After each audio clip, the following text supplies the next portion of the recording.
There's only a few real Freemasons that exist. Okay. There's only a very small amount of people that really house and hold the true knowledge of the ancient past as the top level Freemasons.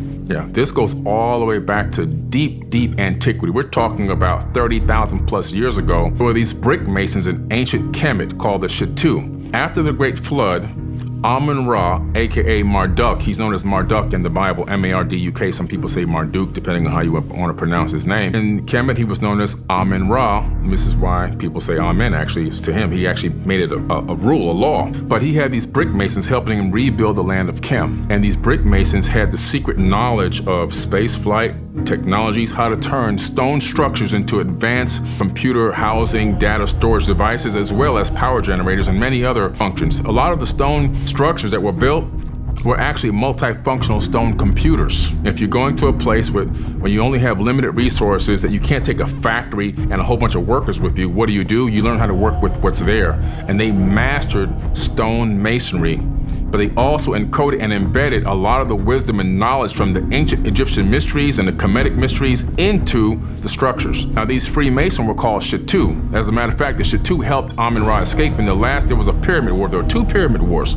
The second pyramid war in the tablets talks about the fact that the Shettu helped Amun-Ra escape through a hidden passage in one of the pyramids. And before he left, he decreed that he would leave the kingdom to his Ra-Kam. Ra-Kam, K-A-M, translates now into shield. Kam translates into shield, Ra, shield.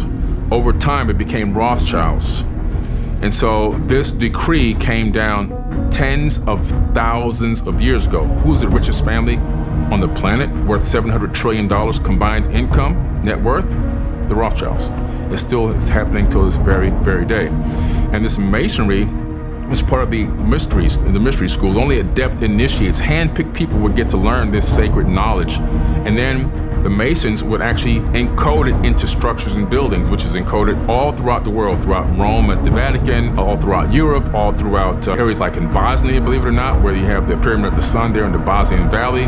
They literally had a system in which they can identify people who they called adept initiates, people who seem to have some type of ability to perceive things at a higher level or retain knowledge at a higher level or display some type of talent, or ability. And those people were literally handpicked.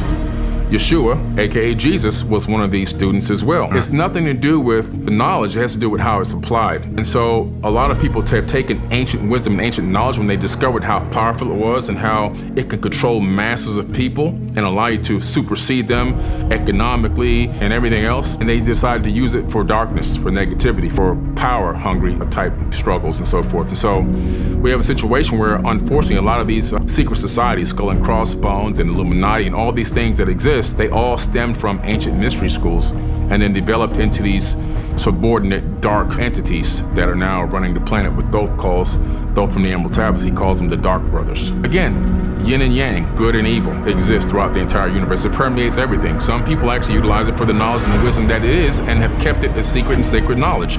Some people that utilize it to find a way to put their boot on other people's necks, unfortunately. But that's just the universe we live in. There's this dichotomy of good and evil everywhere. But the ultimate force behind the highest level of Mason knowledge has to do with reclaiming our birthright to space travel.